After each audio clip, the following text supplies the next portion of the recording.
Mais detalhe da cúpula da Amazônia, que o Paulo Rodolfo começou agora um pouquinho a conversar com a gente, que o Maduro não vai estar presente. Mas nós queremos saber a evolução desse encontro. Para isso, nós pedimos a gentileza do Márcio Astrini, secretário executivo do Observatório do Clima. Márcio, obrigado por atender a Nova Brasil. É um prazer. Bom dia, Heródoto. Bom dia para todo mundo. Márcio, o que a gente pode esperar efetivamente desse encontro que começa hoje e termina amanhã? Olha, nada muito revolucionário, viu, Heródoto? Esses encontros, né, que juntam aí muitos países, encontros multilaterais, ainda mais no início dessas negociações, eles costumam ter textos no final genéricos de intenções, é uma carta política de intenções, mas nem por isso deixa de ser importante a gente ter os presidentes todos da Amazônia, ou presentes aqui, ou mandando representantes, preocupados com a questão do desmatamento, das populações indígenas. A gente está vendo o que está acontecendo, né, ao redor do mundo, com um recorde de temperatura, as mudanças climáticas cada vez num ritmo mais acelerado, e a Amazônia é fundamental nesse contexto todo para a gente, se a gente quiser deter essa crise do clima, né? Então, ter os presidentes que fazem parte da Amazônia, que tem a Amazônia dentro do seu território, é fundamental, porque eles precisam estar combinados aí, pelo menos no que fazer, e mostrando que tem o combate ao desmatamento como uma preocupação. O encontro vai além da preocupação só com a Amazônia e se estende também para o chamado aquecimento global?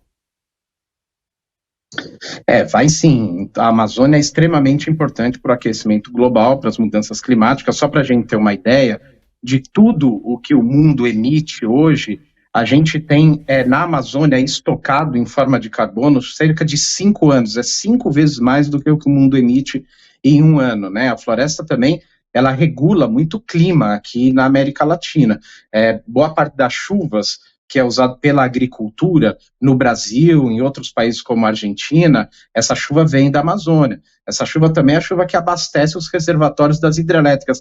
A luz que chega aí na nossa casa, ela é gerada através das chuvas que vêm da Amazônia. Então, a Amazônia está presente no nosso dia a dia, é muito importante. Cada vez que a floresta é desmatada, a gente vai perdendo esse parceiro, né, que é a floresta, que além de ser um parceiro de equilíbrio de clima, é um parceiro que faz diferença na nossa economia, como, por exemplo, no caso da produção de alimentos.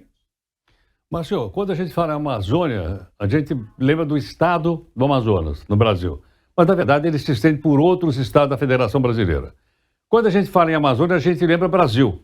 Mas, na verdade, a Amazônia se estende por outros países também do continente sul-americano, não é isso? Exatamente. Na América do Sul, a gente tem Brasil, Venezuela, Colômbia, Peru, Bolívia, Equador, Suriname, Guiana. O nosso país detém a maior parte de Amazônia, 65%, mas tem muita floresta também nesses outros países. E na fronteira dessas regiões amazônicas, acontece muito crime também, viu, Heródoto? Crime de tráfico de madeira, de garimpo ilegal e também crime de tráfico de drogas, de tráfico de armas. Eles todos, às vezes, usam a mesma rota ali, o mesmo sistema, né? Onde passa a madeira ilegal, também passa a arma que está sendo traficada. Então, isso também vai ser tratado aqui, não é uma questão apenas do crime de meio ambiente, da pirataria, que também acontece muito, mas através desse crime ambiental, outros crimes estão se estabelecendo na região.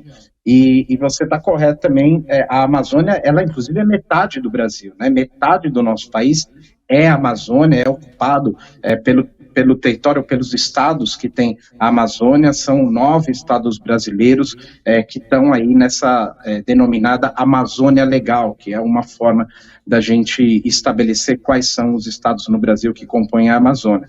A Amazônia é muito grande e é um tesouro, né? Um tesouro ambiental do mundo inteiro. A gente precisa tratar muito bem esse tesouro, porque ele é fundamental para a nossa vida, a nossa economia e também para o destino aí dessa situação toda de crise de clima, de aquecimento global que a gente está vivendo.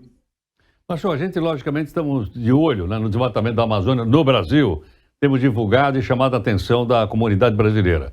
Isso acontece também nesses outros países que você acabou de citar, que também tem parte da floresta amazônica?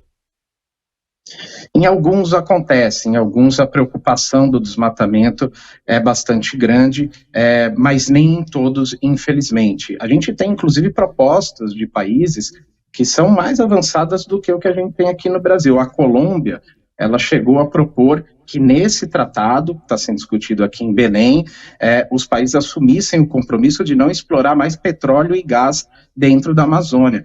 As populações indígenas, quem vive na floresta, reclama muito de projetos de petróleo e gás dentro da Amazônia, o mal, né, que essas explorações fazem para essas populações. Então, é só para a gente ter uma ideia do nível de preocupação que alguns outros países têm. O Brasil, por exemplo, não aceitou essa proposta, né?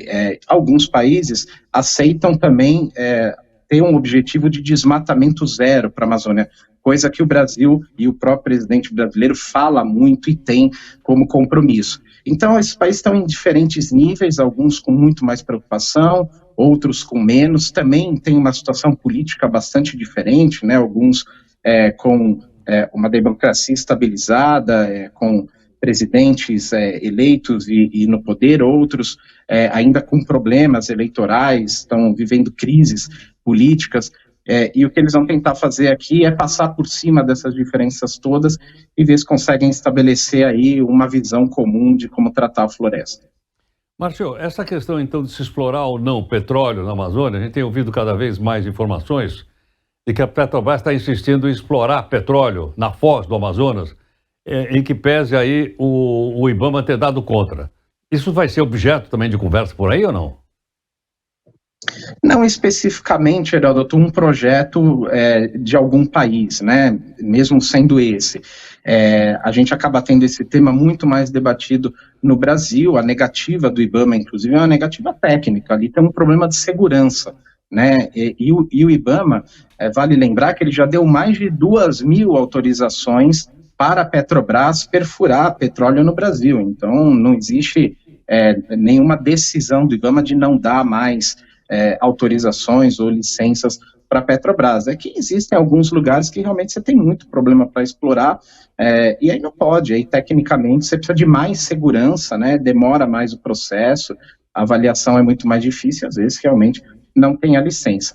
Mas esse debate sobre petróleo na Amazônia, de uma forma geral, ele é muito vivo, né? Não de um projeto em específico, mas ele é muito vivo aqui, é muito conversado. Nós temos países que são países que a economia é baseada na extração de petróleo, como, por exemplo, é o caso da Venezuela. Então, dificilmente vai ter um acordo sobre isso aí, sobre essa questão de não explorar petróleo na Amazônia, que deveria acontecer, né? Mas os países ainda não vão acordar sobre isso, não.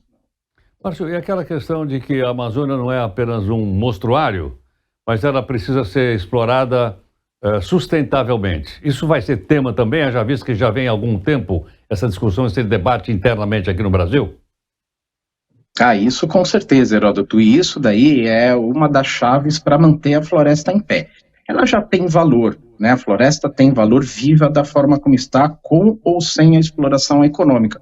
Mas é claro, não adianta você ter apenas um tesouro muito precioso para a questão do clima no mundo e a população que vive nessa região não se beneficiar disso, né? Isso não gerar emprego, não gerar renda para as pessoas, riqueza para as pessoas.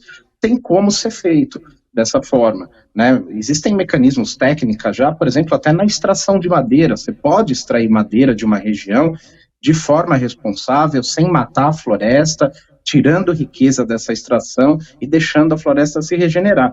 O problema é que hoje a gente não usa esses métodos, né? Vai acontecendo de qualquer jeito, são invasões, grilagens de terra. Para a gente ter uma ideia, grande parte do desmatamento, mais de 90% do desmatamento no Brasil hoje é ilegal, quer dizer, acontece de forma criminosa. Então não é usada nenhuma técnica, não existe nenhuma preocupação com a floresta. Pode ser feito, mas não é feito. O Brasil, inclusive, tem áreas abertas em quantidade suficiente para a gente dobrar a nossa produção de comida sem desmatar mais nenhum palmo de floresta. Sabemos onde estão essas áreas, o que pode ser produzido lá, o que pode ser plantado, como pode ser plantado, o que precisa ser colocado de infraestrutura, por exemplo. Então, nós temos todo esse conhecimento mas faltou até hoje vontade política e investimento mesmo do governo para que a gente associasse a produção à preservação. Grato, então, ao Márcio Astrini, secretário executivo do Observatório de Gás. Muito, muito, muito interessante o que ele acabou de falar aqui. Muito didático, muito fácil da gente entender. E da gente, daqui para frente, você forma a sua opinião a respeito disso. Acho que veja, é o fato mais importante do dia essa reunião que ele acabou de explicar aqui para a gente, de uma maneira bastante ampla e tudo mais. Nós vamos continuar acompanhando, claro, né? Porque ela vai até amanhã e a gente vai ter... Ele é de uma ONG, chamada Observatório do Clima. Portanto, tem, né, mais condições de falar fora do ambiente político.